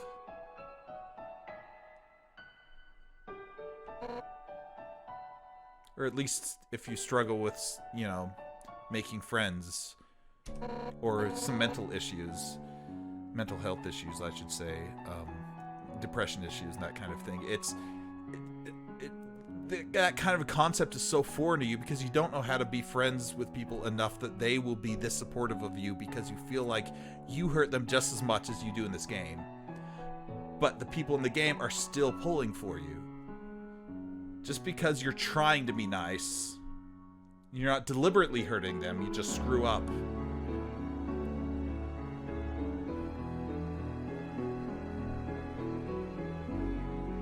Wait a second! Toriel, do you wanna... No, we don't talk to Toriel, she's busy. But if she knew who we were talking to... We have the mercy to spare you from her. See, they're even being nice. Although, talking to Toriel would be fine. Whoops. This thing's almost out of batteries. So, need to cut this short. But we will never talk to you again. You seeing you okay, buddy? Bye-bye for now! See ya, punk.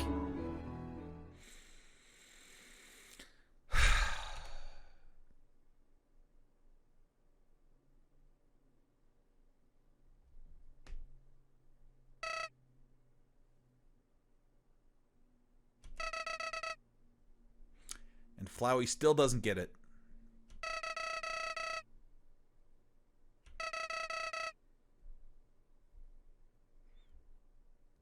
You open yourself up. People take advantage. Look at us. We made all these great friends, but now we'll probably never see them again. So yeah, why did I even need to talk? Flowey's just doing it for me. I forgot that he said all this in the epilogue. Yeah, he's making the same points. Hurts, don't it? If you just killed everybody, you wouldn't have to feel bad. If you're just working on leveling up, you don't get to know the characters well enough to care about whether or not you're leaving them behind. He's not wrong.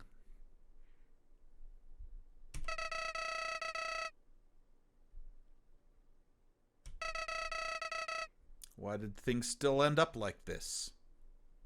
Is that the lesson of Undertale? You do your best to be the best person you can be to everybody, but through things completely outside of your control, you just screw it up for everyone, and then you feel bad because you have to leave people behind that you don't want to. Is that the lesson of Undertale?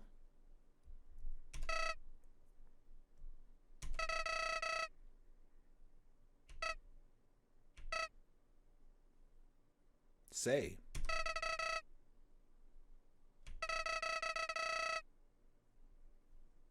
And that's the wham line, as you would say. This feels like the turning point. We have to load our save file. And remember that friend, Dr. Alphys, that we kind of left things hanging with? We kind of left her behind because she was manipulative and weird and creepy, and then just kind of ran away, and we didn't go back.